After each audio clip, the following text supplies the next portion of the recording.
বিসমিল্লাহির রহমানির রহিম। আসসালামু আলাইকুম রহমতুল্লাহি বারাকাতু। এই চ্যানেলের সম্মানিত দর্শক ও শ্রোতাবৃন্দ, আশা করি আপনারা সকলেই ভালো আছেন। আমি আপনাদের দোয়ার বরকতে সৃষ্টিকর্তা মহান প্রভু রব্বুল আলমিনের খাস রহমতে ভালো আছি, আলহামদুলিল্লাহ। আজ আমি আপনাদের খেদমতে অত্যন্ত গুরুত্বপূর্ণ এবং প্রয়োজনীয় একটি বিষয় নিয়ে আলোচনা করব ইনশাআল্লাহ। আলোচ্য বিষয় হচ্ছে, অনেক সময় দেখা যায় যে অনেক নারীদের গর্ভে শুধু মেয়ে সন্তান আসে। বিশেষ করে অশিক্ষিত, অসামাজিক পর্যায়ের যে সমস্ত দাম্পত্য জিন্দিগি বা জীবন পরিবার, এদের ভিতরে এর কারণে সংসার ভেঙে যায়, স্ত্রীকে পর্যন্ত তালাক দিয়ে দেয়, স্ত্রীর উপরে জুলুম নির্যাতন করে, মারধর করে, এরকম অনাকাঙ্ক্ষিত শরীয়তের খেলাফ আচার আচরণের অনেক ঘটনা, অনেক নজির দেখা যায় বা শোনা যায়। তো যাই হোক, আসলে গর্ভে সন্তান ছেলে আসবে বা মেয়ে আসবে, এটা সবই আল্লাহ তাআলার কুদরতি ফয়সালা, কুদরতি ইচ্ছা।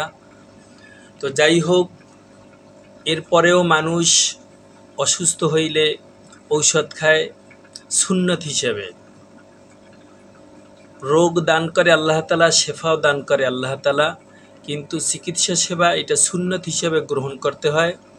তো যাই হোক, কথা না বাড়িয়ে আমি আপনাদের খেদমতে যে বিষয়টি উপহার দেব সেটা হলো, আপনারা উক্ত বরকতপূর্ণ একটি নকশা মোবারক দেখতে পাচ্ছেন।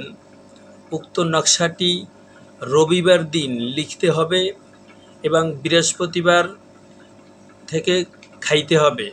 3টি নকশা লিখতে হবে। উক্ত নকশার 3টি রবিবার লিখে রাখবে।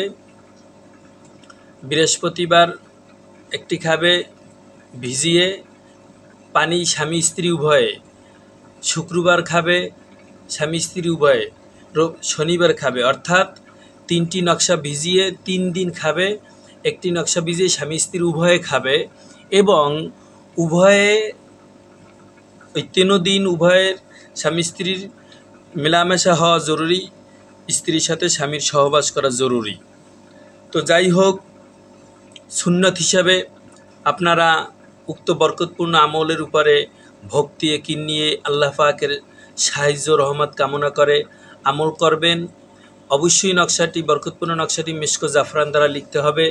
উক্ত নকশাটি এইভাবে আমল করার দ্বারা যে সমস্ত নারীদের গর্ভে অগণিত মেয়ে আসে, বারবার মেয়ে আসে, আল্লাহ তাআলা আমলের বরকতে তাদের ছেলে সন্তান দান করবে। আশা করি সকলেই বুঝতে পারছেন। আমি আপনাদের জন্য দোয়া করি, আপনারা আমার জন্য দোয়া করবেন। আসসালামু আলাইকুম রহমতুল্লাহ।